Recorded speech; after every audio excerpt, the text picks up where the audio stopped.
የመስኖ ልማት ከዝናብ ጥገኝነትን በማላቀቅ የምርት ሂደትን ይቀይራልም ያግዛልም ለኢኮኖሚና ለግብርናው ዘርፍ እድገትም አይተኪ ሚና አለው። ከዚህ በፊት የነበረው በዝናብ ጥገኛ የሆነ የግብርና ሂደት ነበር።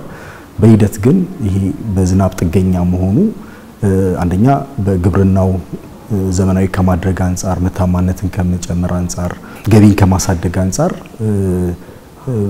በዝናብ ላይ ብቻ የተመሰረተ ሲሆን ውጤታማ አይሆንም። ስለዚህ ዝናቡን ተጠቅሞ ከዝናብ የምናገኘውን ውሃ እሱን በአግባቡ በመያዝ ወደ መስኖ ልማት በማስኬድ አንዴ ወይ በአመት የሚመረት የነበረውን ሁለቴም ሶስቴም በማምረት ምርታማነትን በመስኖ አማካኝነት ማሳደግ ነው ማለት ነው። ከዚህ አንፃር መስኖ በአጠቃላይ ግብርና ሴክተሩን በማሳደግ ኢኮኖሚውን በማሳደግ ከፍተኛ አስተዋጽኦ አለው ማለት ነው። የመስኖ ልማት ምርትና ምርታማነትን በማሳደግ የምግብ ሉዓላዊነትንም ለማረጋገጥ የሚያስችል እድል እየፈጠረ መሆኑ ይነሳል። አሁን እንደ ሀገር በዘመናዊ የመስኖ እርሻ ብቻ ከ2 ሚሊዮን ሄክታር በላይ መሬት መሸፈን ተችሏል ነው የተባለው። ሲንጀምር 490 ሺህ ነበር መነሻችን። አሁን የደረስንበት ነው 2 ሚሊዮን ወደ 2 ሚሊዮን 20 ሺህ ሄክታር የደረሰውና በዚህ መሃል የተሰሩ ስራዎች ናቸው። እነዚህ እንግዲህ በአጠቃላይ በፌደራል በክልሎች በሌሎች አጋር አካላትም የሚጨምሩ እንደ ሀገር በመስኖ ላይ የተሰራ ስራ ነውና ይሄ አሁን በትኩረት እየተሰራ መንግስትም ከፍተኛ በጀት እየመደበ እየተሰራ ስለሆነ በዚህ መልኩ ነው መስኖን እንግዲህ እያሳለጥን ያለ ነው። እንደ ሀገር ያለን አሁን ባለው ሚኒስቴር መስሪያ ቤቱ ባስጠናው ከ10 ሚሊዮን ሄክታር በላይ የማልማት አቅም አለ። መስኖ ውሃም አለ መሬቱም አለ። ግን ውሃውንም መሬቱንም ስንጠቀም እስከ 10 ሚሊዮን ሄክታር ማልማት ይችላል። ከዚህ ውስጥ እንደተገለጸው ወደ 2.2 ሚሊዮን ሄክታር እስካሁን አልምተናል። ይሄ የሚያሳየው ሜቢ 20% አካባቢ እየተጠቀም ነው። ሌላ 80% ገና ያለማ መሬት አለን ያለማ አቅም አለን ማለት ነው። ከዚህ አንፃር መንግስት ከፍተኛ የሆነ ለመስኖ ከፍተኛ ትኩረት ሰጥቷል። ስለዚህ በአመት አነስተኛ ሚሊዮን ብር ሲመደብ ነበር የዛሬ 5 6 7 አመት።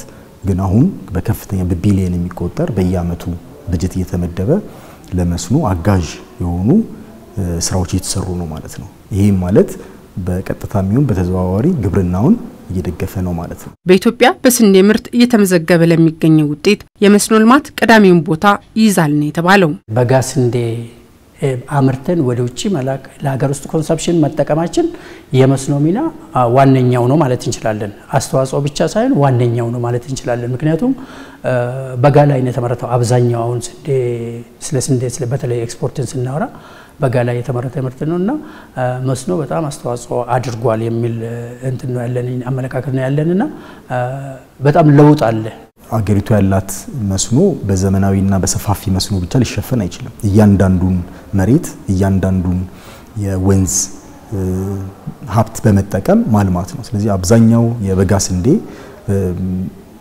በአካባቢያችን ላይ ያለውን ወንዝ ዝም ብሎ ከሚያልፍ ያንን ውሃ በፓምፕም ሊሆን ይችላል በተለያየ መንገድ ወንዝን በመጥለፍ ሊሆን ይችላል። ከዚህ በፊት ከነበረው በተለየ ሁኔታ መንግስትም ቀደም እንደገለጽኩት ከፍተኛ ለመስኖ ትኩረት በመስጠቱ የመጣ ውጤት ነው ማለት ነው። ስለዚህ ከዚህ አንፃር የበጋ መስኖ ትልቅ ያሳየን ነገር አለ። ብንሰራ መስኖ ላይ ብናተኩር ምን ያክል በግብርና በኩል ያለውን ሴክተሩን ምን ያክል ሊለውጥ እንደሚችል ማሳያዎች አሉ። ስለዚህ ከዚህ ልምድ ወስደን ሰፋፊ መስኖዎቻችንም ደግሞ በፍጥነት ተግባራዊ ብናረግ የበጋ መስኖን ደግሞ የበለጠ አግዞ የተሻለ ምርታማነትን ማሳደግ ይችላል። መስኖ ላይ ትኩረቱን ያደረገው እንቅስቃሴ ምርትን በማሳደግና ከጊዜ ወደ ጊዜ ያሻቀበ የመጣውን የዋጋ ንረት ለማረጋጋት አስተዋጽኦ ይኖረዋል የሚለውም ይጠበቃል። ምርታማነት ጨመረ ማለት ደግሞ በቂ የሆነ ምርት ገበያ ላይ ይኖራል።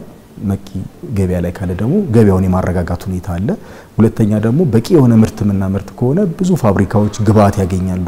ከዚህ ደግሞ ሰው ህብረተሰቡ የስራ እድል ይኖረዋል። ስለዚህ በጣም የተያያዘ ነው። መስኖን ማሳደግ ማለት ኢኮኖሚን ማሳደግ ነው፣ የኑሮ ማሻሻል ማድረግ ነው፣ ብዙ ነገር ማለት ነው። ስለዚህ መስኖ ላይ ትኩረት መስጠት ማለት ከፍተኛ የሆነ ኢኮኖሚውን ወይ ኑሮ ውደቱን ለማሻሻል ከፍተኛ አስተዋጽኦ ነው። የምግብ ሉዓላዊነትን ለማረጋገጥ በሚደረገው ጥረት ውስጥ የመስኖ ልማት ላይ ትኩረት ማድረግ ፋይዳው የጎላ መሆኑም ተመላክቷል።